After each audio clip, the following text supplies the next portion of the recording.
Hey guys, welcome to Flat Top King. Hey, today is all about the brand new, spanking brand new Pit Boss Deluxe Griddle. It's the rolled steel version. We've already unboxed it. As you can see, we put it together.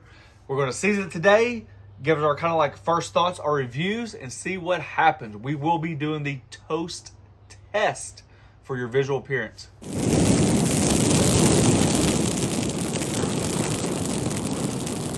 All right, before we get started, I just want to do like a public service announcement. A couple things.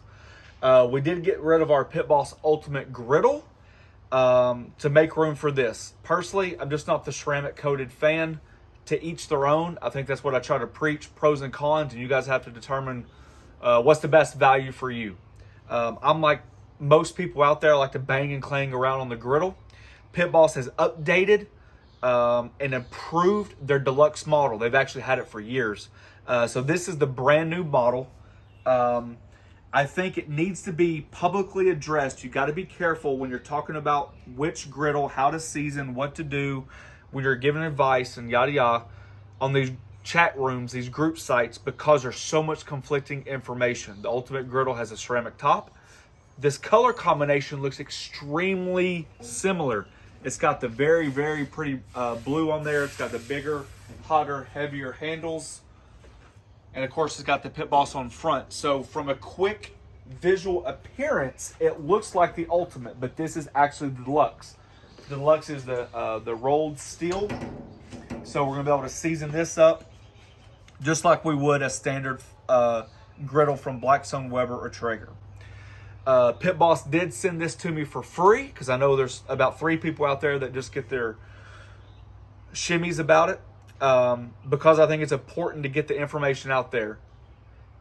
I think we're in a unique position, especially with the griddle group going on, that we have such a diverse group of people who use the griddle, and I've never cared about what griddle brand you use. It's not like I'm stuck on a brand, right? So if I get an opportunity to get the information to you faster, I'm going to take advantage of it. So this is no difference. They offered it to me. I knew it was something completely different. And I feel like if it's in our hands and we communicate to you guys about the pros and cons of this griddle and how it's different than the ceramic, then I think that's better information for everybody looking for it. And I think that's why we enjoy what we do. Okay? You guys ready? First thing that comes to my mind, the size. The size, especially with this front plate right here, makes it seem larger. Putting together is probably the easiest griddle we've ever put together. Yes. Phenomenal. Very limited screws. Let me tell you of a positive point I see already. During the process of putting this together, this shelf is just attached by 2 screws. Okay, it comes off. The legs actually fold underneath each other. And then this whole thing is portable. It does recommend taking off the griddle plate because that griddle plate is heavy. It's heavy. So you can take the griddle plate off. It's got handles underneath here that makes it a cinch to move back and forth. Me and my wife were doing it, and it just made for easy moving. So for a big unit, I was very impressed. Once you get it to wherever you're going, obviously you put the griddle plate back on. So I thought that was pretty neat. So you got a huge 4-burner with the option of being on the go, travel, camping, RVing, tailgating, you name it. The shelves look kind of standard. They've got your accessory hooks on both sides. Both shelves fold down, but as you can see, they don't fold down all the way because you got your paper towel dispenser here. I'm not a big fan of it right there.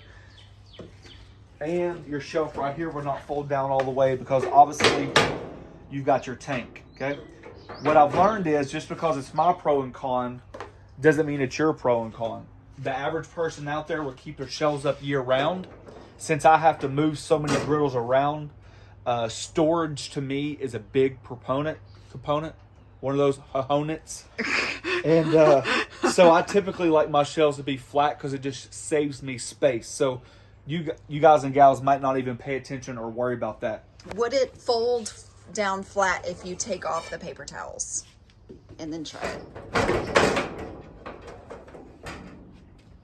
Yes. Yeah. There you go. All right. It's got the huge 4 wheels. I'm a big fan of that. All 4 of them lock. You guys know how I'm a big fan of my wheels. It's got the shelf underneath it, which when I was talking about other griddles, I felt like the Traeger had massive, massive shelves that I really liked, but it didn't have a shelf underneath because a propane tank went underneath. This propane tank is on the outside, so the shelves are a little bit smaller, but you can get away with that because you got all this underneath space right here. I like the fact that the propane tank hooks up different than the Ultimate that I had. It's got this really nice hook there versus the metal clip down. I like this one. And since this is portable, both of these fold up flat to make this one unit flat. Speaking about portable, really and truly, you just undo these screws. There's 4 of them. You take this off, which makes it 6 screws, and these legs fold under with a little clip, and it's very, very, very easy. The instructions will say it. It's kind of like the idea of like a folding picnic table. Like yes. These 2 legs fold up under, and those 2 legs fold up under, which I think is why it was so easy to put together, because you did not have to assemble the legs. Yep, that's fair. That's a good point. Little cool design there. Your handle and your grease trap fits snugly in there. I can deal with that. Some of the changes that I see right away, we do have a wind guard right here. I kind of like that idea right there. That's a good one right there. Talking about the burners. The burners remind me of the Weber. They're individually driven. You don't have an ignite button anywhere. Each one of these turns the unit on, and we can get to that a little bit later. I really, really like that. Alrighty, after dealing with Pit Boss, speaking to our kind of like representative, we just want to get 100% confirmation of some of the concerns we had that was not mentioned in the manual. Okay, the hood can be used sparingly, so I would assume that means kind of like the idea of the Blackstone, where as long as you're just doming it to melt cheese or something like that, I think they think that's okay. The second thing was, can or do you have to use all the burners at once? Their response was no. You can adjust your burners as you need. And lastly, third, can you cook on high? And they said yes. So yes, you can cook on high, you can cook on low, you can change your burners off and on. And the reason why that's important, I want to stress this. If it does not hit the desired temperatures that I like, which my opinion means only to about a handful out there, we can adjust the temperatures accordingly. And I think that's huge when it comes to griddling. When you're forced to use all your knobs on low and your low's hitting 450 to 500, it's no fun for anybody. But if you can adjust your knobs and turn one off to counteract that, I think it makes it at least a fair playing field. All right. Before we start seasoning, because I know somebody's going to ask, because we do it every single video, the 4-burner is massive. It looks very big. 37¼ inches wide, and although it says 20 inches deep, surprise, surprise, you're getting a 1/2 inch deeper. And as my wife says, oh geez. The grease trap, I can already tell you, on the top of the griddle is in a good location. It's a little bit more tucked into the left versus being right here on the Traeger, which I don't like. It is a little bit smaller, and I know there's a lot of people out there that disagree, but just from my experience, I like the grease traps to be smaller because I don't like food going in my grease trap. I feel like it's a grease trap, not a food trap. I'd much rather get the food off in a different way. I've said that about the Camp Chef 1,000 times, and some people agree and some people don't. That's what it's all about. The griddle top. Woo!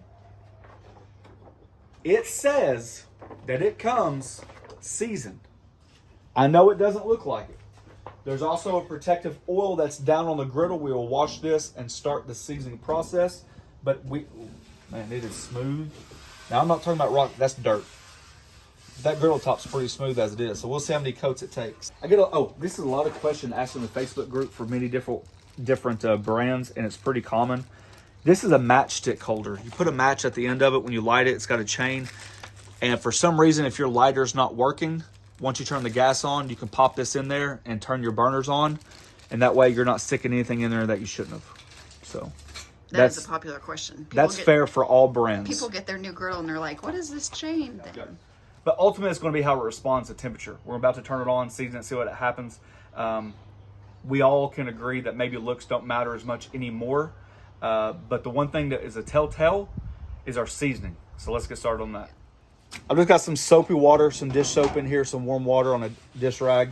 Basically what I'm trying to do is just knock off that grease, that oil that they shipped it with, because that's not something I want to season with.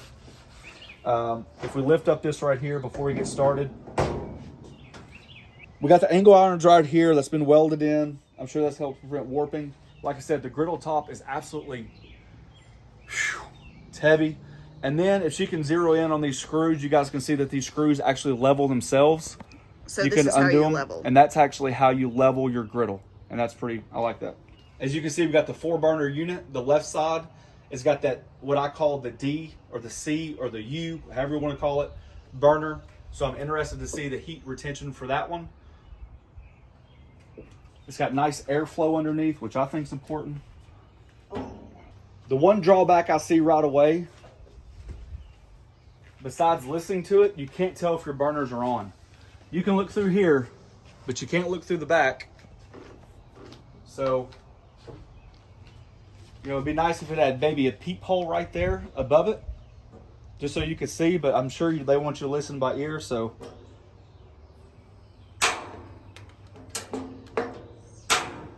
There you go.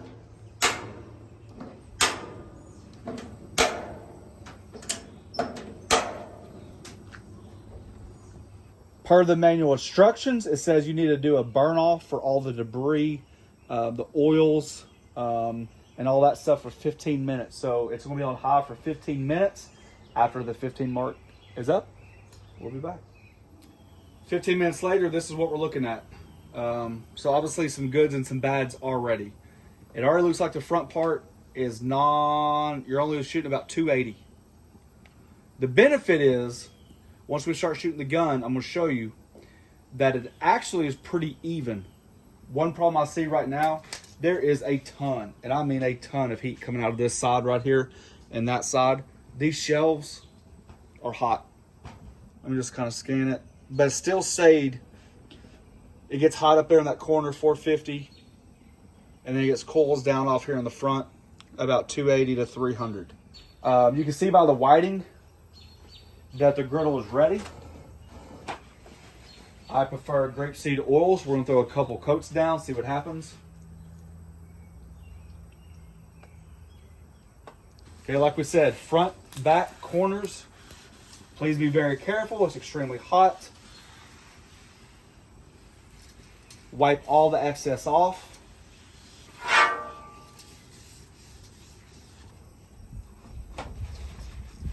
We just did our seasoning mistakes video, and you can see there's still oil. Yep, and that's what you're doing. You're just wiping the oil off.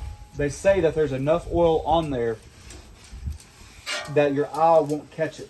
So we're just going around. There's gonna be enough residual oil on this paper towel to be able to keep getting those sides.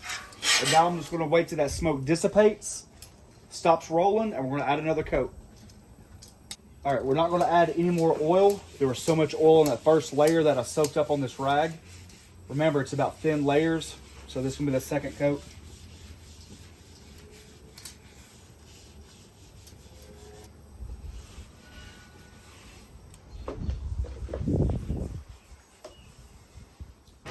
All right, we're gonna let this cool down, and then we'll turn it back up on low, just to get a true reading for low.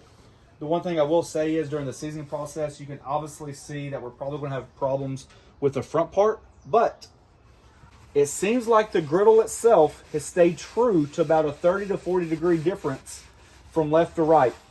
Now that's something that I can handle because it's consistent, and we can work with that, right? It's not like it's cool, hot, hot, cool, cool, and cool. From about here up, it's very consistent. So that's, you know, that's close enough, as they say. So like I said, we're gonna let it cool down. All right, we let the griddle calm down completely. And now we've had it on low for 15 minutes, just to give you an idea. So 400, 380, 400, about 445, and about 465. So now it's about a 60-degree difference when it's on low. So now this is what it comes back to when we preach. When we first started off, we'd always preach. I'm going to put the bread down while I'm talking. When we first started off, we always said, always put your griddle on low because it's going to get hot anyways. Then other griddle manufacturers came out and they're able to produce a pretty close to true low. I'll move this one over here because that's on the grease trap. So I'll give you more of a fair comparison. So I'm going to let this toast. It's not a waste of bread. This is bad bread to begin with. This isn't fresh bread. I didn't pay for it. It was going in the garbage. So you guys need to back off on whether or not it's good or bad bread. And if I'm, oh, geez. All right.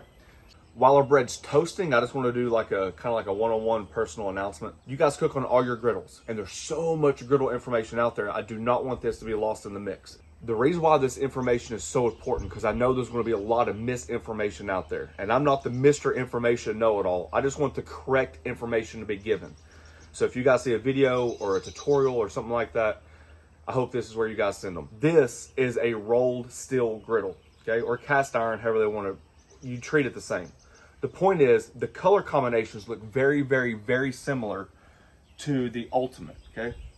Not only does the color combination look the same, now Pit Boss has introduced this same whole setup, the same setup with an advantage. If you like the ceramic coated top, I'm not here to argue with you. If you like that top, you can put that top right on this griddle surface plate. You can exchange this griddle out completely, the top of it, and put the ceramic coated griddle top on this. If you want to, and it's in your budget, you can have two different griddle tops. You have the choice of purchasing the extra top.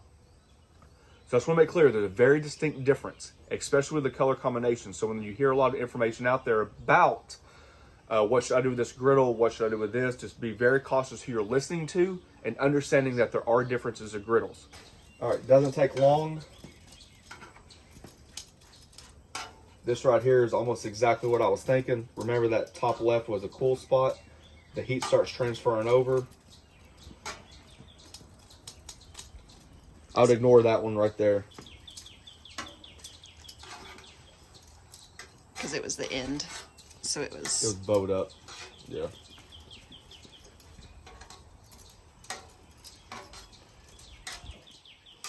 So once again, people say, oh, that's a waste of bread. This bread was getting thrown away anyway. Yes, free bread. And this is exactly what my thermometer was saying. Okay. This right side is extremely hot.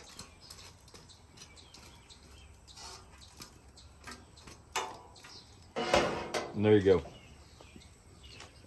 You guys can see that this side is going to be extremely hot.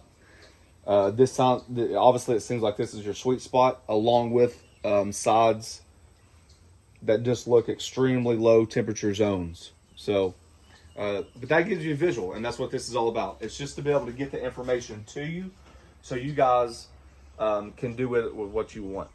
A lot of times what you guys don't see behind the camera is anytime I do seasoning, everybody keeps asking like, well, when do you know your seasoning's ready? How do you know your seasoning's done? What if it's 4 or 7 coats? Typically what I do is I just do the egg test, right? If your egg comes off good, then you're good. So the griddle is actually off so it can calm down some because it's so hot. And I can tell right away it's a good seasoning, it's a good griddle surface.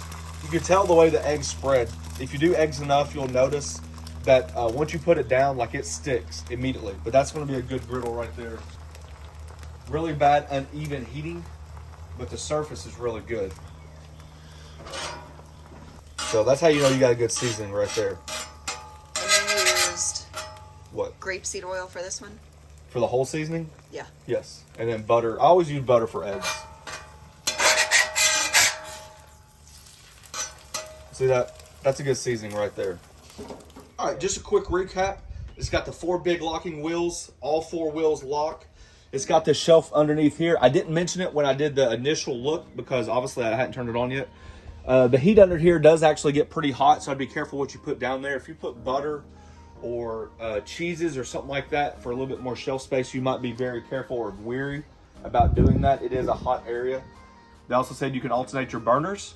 I think that's a good thing. On my griddle, you notice that this left side, maybe your right side, gets extremely, extremely hot. Way too hot. Just way too hot. You know, you could almost just run a 3-burner system on a 4-burner system. Maybe your griddle reacts different than mine. But knowing that you can take that pressure off of that burner and not keep all of them on at the same time, that's kind of like a win, okay? Overall, I think it's just your average unit. It will do the job. There's no doubt about it. The surface area is really good. I think that them having some type of seasoning on the griddle top already, along with adding your seasoning, was a nice touch. The eggs that you guys didn't see off camera, the scrambled eggs, literally just, like they just kept pouring. And then when I took that spatula, it just came right off. And of course, you saw the eggs that I put there. That's typically what I do when I season a griddle. That's the first thing I do. It's also what you do when you season a cast iron skillet. Right. I just call it the egg test. Does the egg stick? All right, guys, there you go. There's the new Pit Boss Deluxe, okay? Very, very, very specific, important information that I don't want to get lost. It can come with a ceramic coated top. You can have both tops, or you can just have the rolled steel top, okay? This is not the ceramic coated top, and I just want to make sure people are aware of that. So when you're looking through images or pictures, or people are commenting on your post and they're telling you to sand down your ceramic coated griddle, maybe that's not the best idea. Last but not least, if you guys are interested, we have a join button down below. It's a membership program. We thank each and every one of you for doing so. And because of you, we're able to do things like this to get as much information out to you guys as we can. Check us out on The Griddle Group on Facebook, where ironically we talk about griddles. And we talk about all the griddles, because I don't care what griddle you cook on, as long as you're happy with your family. Thanks for watching. Don't forget to press the subscribe button, pound the notification button, share with your friends. Peace.